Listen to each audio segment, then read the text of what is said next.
Morning.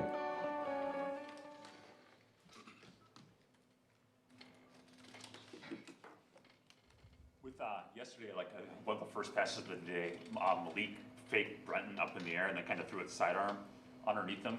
Is that something that you guys teach, or is that more of a instinct slash natural thing for him, or how does that work with him? I mean, if somebody's running at you and it's a pass play, you're going to try to do something to get them to react. Now, what we teach our defenders is you can never leave your feet. You run right through that quarterback, and obviously we're not in a tackle situation, and even if we were, the quarterbacks aren't live, so that's not really realistic. But yeah, don't want it was Cox, don't want him to leave his feet, and then as a quarterback, you got to do whatever you got to do to try to manipulate a defender. I mean, he does it pretty frequently. I realize, and even he told us that some of that's kind of size related, but is that something that you guys drill a lot with the quarterbacks? Not necessarily. I think it's kind of innate for a lot of quarterbacks, especially guys that are used to making off-schedule plays, that find themselves in that situation. I mean, you see it all the time. One thing we do stress is when a guy is out of the pocket and you're behind the line of scrimmage, we want you to, if you can, if there's no traffic around you, we want you to keep the ball up as long as possible to, remain a threat as a quarterback. The last thing I want a guy to do is if he's escape the pocket, is tuck the ball right away, because now you're signaling to the whole defense and everybody just by your body language that you're a runner. Before he got hurt, did you feel like Glover was competing pretty well? Yeah, he was ascending. He's an ascending player, so that's very disappointing that we won't have him. Brenton dropped out yesterday. Is that anything long term? He should be back today. Speaking of injuries, given Rashid's been on the sideline now for a number of practices, how do you think Jordan Morgan's kind of taken this opportunity? Some good, and then some. He's got to get better, and I think you can say that about everybody. So, again, he's a young player, but he's getting a lot of exposure at that spot. So, with that comes a lot of opportunity. What have you seen at backup running back this week? And I think of Emmanuel Wilson and how he made a name for himself in the preseason. That's a big night Saturday night for those guys, right? Yeah, I think it's for really every one of our players to get out there, and I mean, there's a lot that goes into those preseason games in regards to the evaluation process. It's live football, unscripted looks, unscouted looks, and you want to see how these guys react, trusting their rules, trusting everything that they've trained, how they react. I thought one of the things that was good with family night, first time being in front of that many people, and it's interesting to see how people don't always take what they've been training across the street into Lambeau, and so it's just another opportunity for these guys.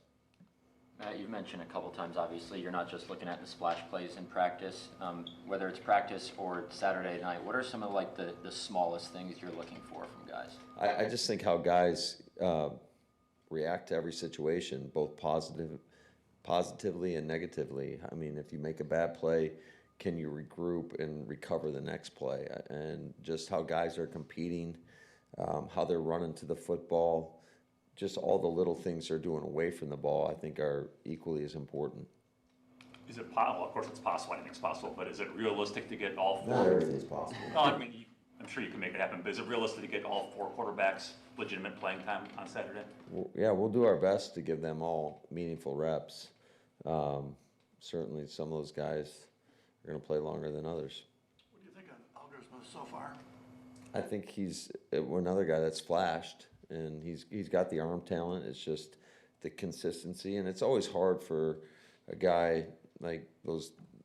The majority of the reps are going to Jordan and Malik, so both he and Sean, I mean, they got to maximize their opportunities, and they're getting limited reps in practice, so a lot of their training comes post-practice in regards to working through the scripts, so that when they get in those situations on Saturday night, that they got to go out there and they got to go.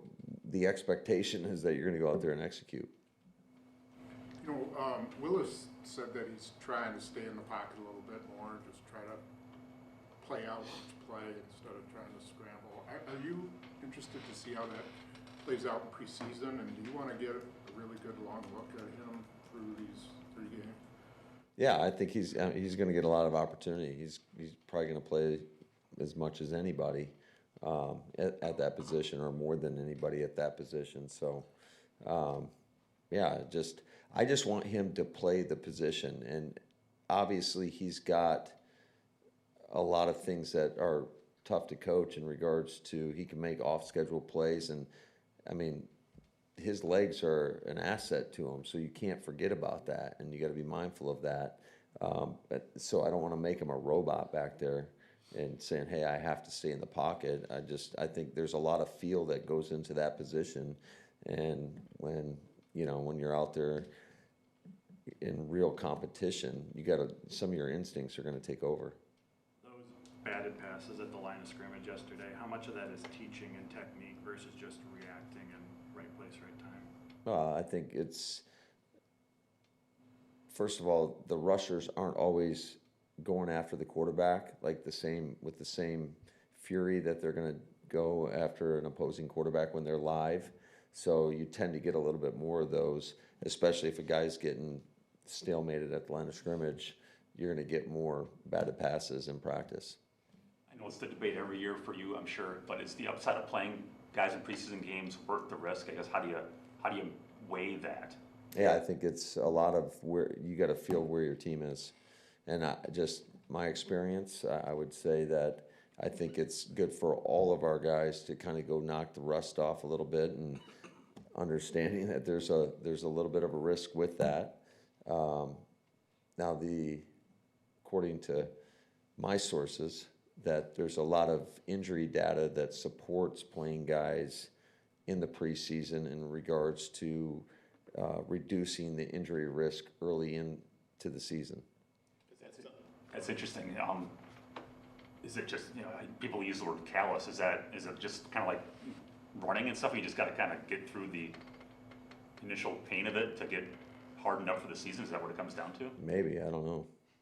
Is that something you commissioned or just happened to run across? Or? No, that's real data from the NFL. Is like they'll tell you, according to our medical people and our sports performance people, that there's, if you get X amount of reps, you're how many ever times less likely to get injured within the first 4 to 5 weeks of the regular season. Your theory on that, how much of that, just in terms of the benefits of playing guys in the preseason, how much of that come from experience just after the way 21-22 went? Yeah, I mean, we got our ass kicked. So, I mean, you try to learn from every situation. And I just think that it's a different feel when you go out there. So I think it's every opportunity to go out there, and just the process, I would say, of getting ready to go compete and play a collision sport. You got to get your mind right. And what's beautiful about our preseason schedule, you have a night kickoff, you have an early kickoff, and then you have that late afternoon kickoff. So it kind of gets those guys a little bit prepped for what they're going to encounter early on in the season. Is it a fairly low number of reps that you're talking about there, where the statistics start kicking in? Yeah, I don't know exactly what they are. I just kind of took in the information, and I can get you specifics, Pete, though. I'll get that to you tomorrow. Hey, Matt, there's obviously We're not here tomorrow. Exactly. we've obviously talked, a lot about Christian's recovery, but what has it meant just to have him around, especially with Matthew Savion going through this and just kind of having him and his voice in that room? Yeah, Christian's another guy that has just, to watch him mature over the years, and he's a great teammate, a great leader on our football team, and he's got a lot of experience, both positively and then fighting through adversity. So I think he's a great guy to lean on for those guys. And I can't say enough great things about him.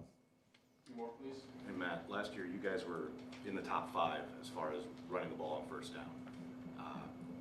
won a boatload of games. Eagles were first in the league. They won the championship.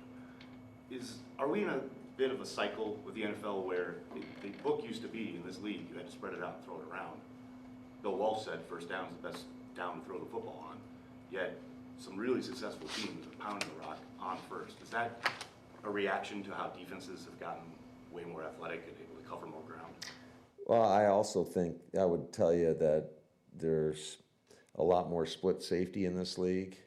And defenses are really trying to do a good job of keeping a lid on the top of the coverage and not give up the big explosive plays. So when that happens, the only way to draw them up is you better be able to run the football, because if they can sit there and play a two safety look and stop your run game, it's going to be a long day.